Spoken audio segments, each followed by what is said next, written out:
नमस्कार दोस्तों, एक बार फिर से आप सभी का आपके अपने चैनल विकास ई न्यूज़ पर बहुत बहुत स्वागत है। दोस्तों, इस वीडियो में हम बात करने वाले हैं बेरोज़गारी भत्ता आय प्रमाण पत्र के बारे में। काफ़ी अभ्यर्थी जब बेरोज़गारी भत्ते का फॉर्म अप्लाई करते हैं तो उन्हें आय प्रमाण पत्र का पता नहीं होता किस प्रकार से भरना है।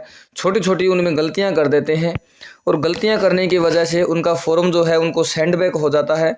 और ये यदि आज फॉर्म भरते हैं और 3 दिन के बाद सेंड बैक हो जाए तो कोई इसमें दिक्कत नहीं है, हम दोबारा से उसको लगा सकते हैं। लेकिन बेरोज़गारी भत्ता लेने वालों की संख्या जो है वो लगातार बढ़ रही है। बढ़ने के साथ साथ जब आप फॉर्म इसको अप्लाई कर देते हैं फॉर्म को, तो कम से कम 3-4 महीने फॉर्म जो है वो सबमिट रहता है। उसके बाद जब डिपार्टमेंट के द्वारा उसको चेक किया जाता है, उसमें किसी प्रकार की गलती पाई जाती है, 3-4 महीने वेट करने के बाद तब वो आपको वापस भेजा जाता है और फिर वही 3-4 महीने उसमें दोबारा वेरीफाई होने में लग जाते हैं। ऐसे में आपको इस वीडियो में ये जानने को मिलेगा कि आपको आय प्रमाण पत्र का फॉर्म किस प्रकार से भरना है, ताकि एक बार में ही आपको आय प्रमाण पत्र से संबंधित किसी प्रकार से फॉर्म आपको सेंड बैक नहीं किया जाए, एक बार में आपका फॉर्म अप्रूव हो जाए। जहां तक फॉर्म में बात होती है, आपका फॉर्म आय प्रमाण पत्र गलत भरने की वजह से सेंड बैक होता है। इसके अलावा ऐसा कोई उसमें ऑप्शन नहीं होता जिसकी वजह से आपको वापस फॉर्म भेजा जाए, क्योंकि मूल निवास जो होता है वो आपको लगाना होता है, वो तो जो ऑनलाइन बनता है वही होता है। बीए फाइनल या बीएससी फाइनल या फिर कहें कि ग्रेजुएशन की जो आपकी मार्कशीट है फाइनल ईयर की वो लगानी होती है, 10वीं की मार्कशीट लगानी होती है, उसमें आधार कार्ड की ओटीपी वगैरह लेने के बाद में आपको एसबी बैंक खाता लगाना होता है। ये तो नॉर्मल डॉक्यूमेंट होते हैं, लेकिन जहाँ गलती होती है वो होता है मेन आय प्रमाण पत्र।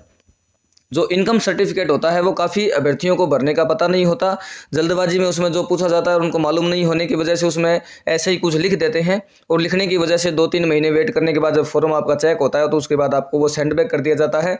फिर दोबारा जब आप उस कमी को पूरा करके लगाते हैं तो वही 3-4 महीने उसमें दोबारा लग जाते हैं और फिर यदि उसमें छोटी सी गलती और होती है तो वो 3-4 महीनों के बाद फिर वापस आ जाता है। ऐसे में अभ्यर्थी काफ़ी परेशान हो जाते हैं और बेरोजगारी भत्ता जो है वो मिलना मुश्किल हो जाता है। अब आपको आय प्रमाण पत्र जो है किस प्रकार से भरना है ताकि एक बार में आपका फॉर्म अप्रूव हो जाए, इस वीडियो में हम उस बारे में बातचीत करेंगे। वीडियो कंप्लीट देखना है, कहीं पर भी स्किप नहीं करना है। सबसे पहले आपने यदि अभी तक चैनल को सब्सक्राइब नहीं किया, सब्सक्राइब कर दीजिए, बेल आइकन को प्रेस कर दीजिए, वीडियो को लाइक ज़रूर करिएगा दोस्तों। अब चैनल का नाम जो है वो विकास ई न्यूज़ है और टेलीग्राम ग्रुप से ज़रूर जुड़ जाइएगा। विकास ई न्यूज़ के नाम से टेलीग्राम ग्रुप है। इसके अलावा व्हाट्सअप नंबर यहाँ पर आपको दिखाया गया है। किसी प्रकार का इश्यू हो तो आप व्हाट्सअप पर भी मैसेज कर सकते हो, इस वीडियो के कमेंट में पूछ सकते हो। जो व्हाट्सअप नंबर आपको पूरा अभी नहीं दिख रहा है, ये नंबर आपको वीडियो के लास्ट में कंप्लीट शो हो जाएगा। लास्ट के जो 4 डिजिट अभी आपको क्रॉस दिख रहे हैं वो वीडियो के लास्ट में आपको शो हो जाएंगे। उसके बाद आप जो है आपकी जो भी क्वेरी है व्हाट्सअप पर मैसेज कर सकते हो। अब सीधा चलते हैं इनकम सर्टिफिकेट पर। और इनकम सर्टिफिकेट का जो फॉर्मेट होता है वो 4 पेज का होता है। फ्रंट पेज ये होता है जिस पर आई लिखा होता है। सारी बात देखिए, ध्यान से समझिएगा। वीडियो थोड़ा सा बड़ा होगा लेकिन एक एक पॉइंट को क्लियर करते हुए चलेंगे। फर्स्ट पेज आई पेज होता है और इसके पीछे की साइड में जो प्रिंट होता है वो के पेज होता है, के। और इसके बाद में तीसरा जो पेज इसका होता है प्रमाण पत्र का, वो कुछ इस प्रकार से होता है, मैं आपको दिखा देता हूँ। तीसरा पेज जो है एनेक्जर होता है और चौथा जो पेज है आपका वो ये घोषणा पत्र होता है। ये 4 पेज का इनकम सर्टिफिकेट होता है। इसमें यदि छोटी सी भी आपकी गलती होती है तो आपका फॉर्म आप तक वापस पहुंचा दिया जाता है और आपको वो कमी पूरी करते हुए फिर दोबारा से इसको अप्लाई करना पड़ता है। अब आय प्रमाण पत्र जो है, ये जो फ्रंट पेज है, इसको किस प्रकार से बिना गलती आपको भरना है वो मैं बता देता हूँ। देखिए, ये है आय प्रमाण पत्र का फ्रंट पेज।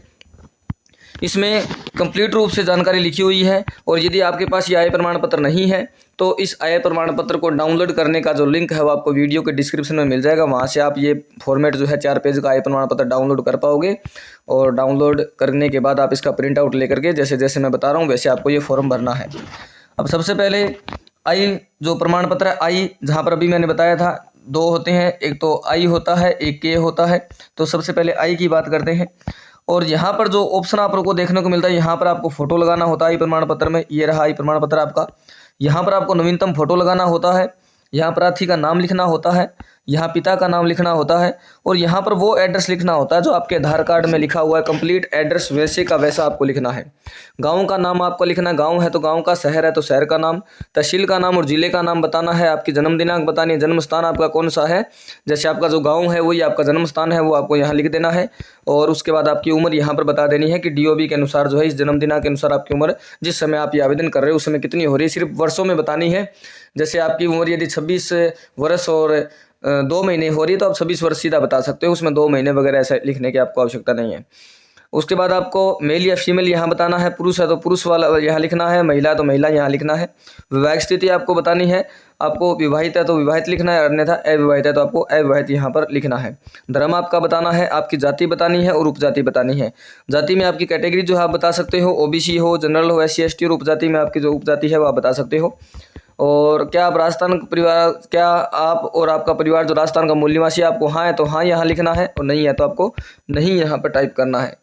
उसके बाद आपको आयकरदाता हो तो हाँ या नहीं, आइए आपको अपने हिसाब से आयकर मतलब इनकम टैक्स यदि आप भरते हो, गवर्नमेंट कर्मचारी हो तो आपको हाँ ना यहाँ पर भरना है। मोबाइल नंबर आपको यहाँ पर मेंशन करना है। पैन कार्ड जो है वो यदि आप, जहाँ तक मैं आपको सजेशन दूँ, आप पैन कार्ड वाला ऑप्शन जो है वो खाली छोड़ा करें, इसमें ना लिखा करें पैन कार्ड, चाहे आपके पास हो चाहे ना हो।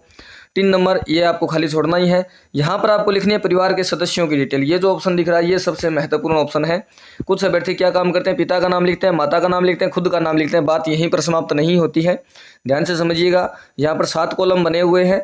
यदि आपके परिवार में राशन कार्ड जो आपका बना हुआ है उसमें जितने भी आप भाई बहन हो, उन सभी परिवार के सदस्यों का विवरण यहाँ पर आना जरूरी है। सबसे पहले आपका खुद का नाम आना चाहिए, सबसे पहले जो ऊपर नाम है वो आपका आना चाहिए, आपकी उम्र आनी चाहिए, और आप जो प्रार्थी से संबंध है वो आपका क्या है, यहाँ पर आपको स्वयं लिखना है, स्वयं।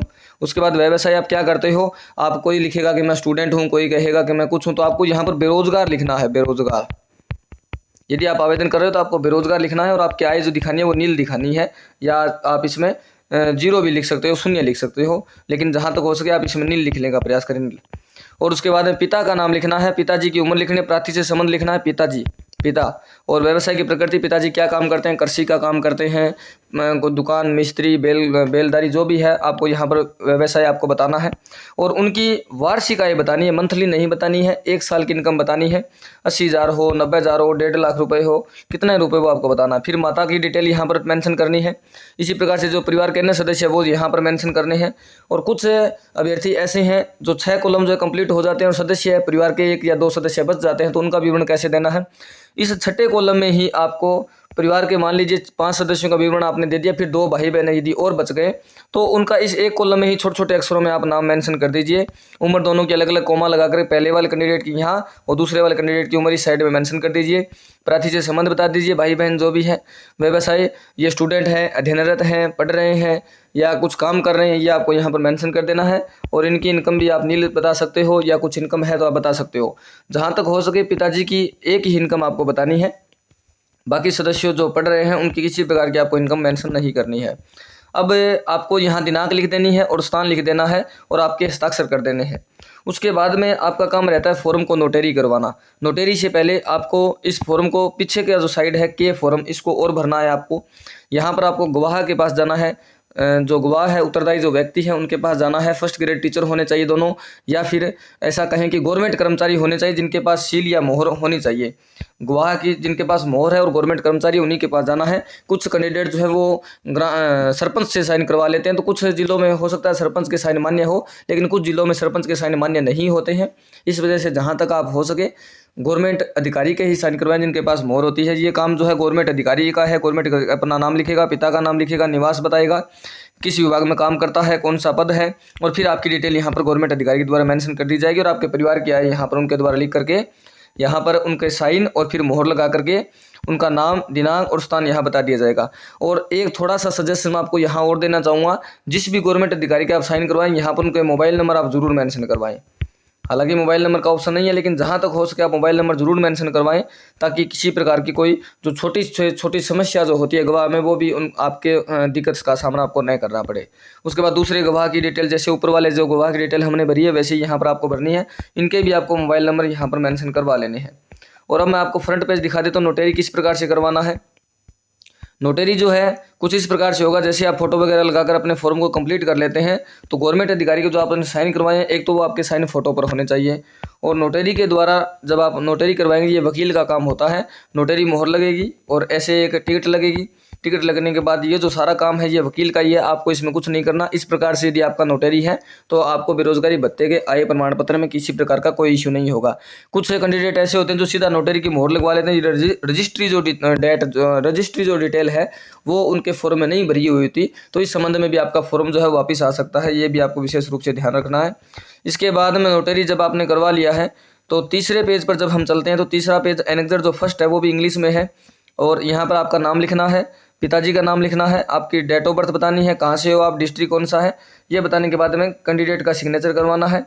और कैंडिडेट का सिग्नेचर करवा कर यहाँ पर आपको अपनी फ़ोटो मेंशन कर लेनी है। और जो 2 गवाह आपने बनाए हैं उनमें से एक गवाह के सिग्नेचर और मोहर जो है इस फोटो के साथ में अटैच होना चाहिए। कुछ कैंडिडेट जो है वो फ्रंट जो आई और के है उन दोनों पर ही लगा के रखते हैं, तीसरे पेज पर नहीं लगा के रखते। तो इस संबंध में भी आपका जो है फॉर्म वापस आपके पास आ सकता है 2 या 3 महीने के बाद, 4 महीने के बाद, जब भी जांच उसकी होगी तो वो आपका सेंड बैक हो सकता है। सेंड बैक में यही लिखा आएगा कि उत्तरदायी व्यक्ति की मोहर जो है वह एनेक्जर पर लगवाएं। तो आप पहले ही लगवा कर रखें ताकि आपको 4-5 महीने का वेट न करना पड़े। और चाहे तो आप इस पर वकील का जो नोटरी है जो वो भी मोहर इस पर लगवा लीजिए, साथ में मोहर यहाँ पर टीचर की लगवा लीजिए आप। और चौथा जो पेज है, लास्ट पेज, इसमें आपको नाम और पिता का नाम लिखने के बाद में ये घोषणा पत्र है। इसमें यही बताया गया कि मैं कोई सरकारी कर्मचारी नहीं हूँ, किसी प्रकार का कोई मुझे रोजगार नहीं मिला है अभी तक, मैं बेरोजगार ही हूँ। ये सारी बातें इसमें लिखी, आप इसको पढ़ सकते हो।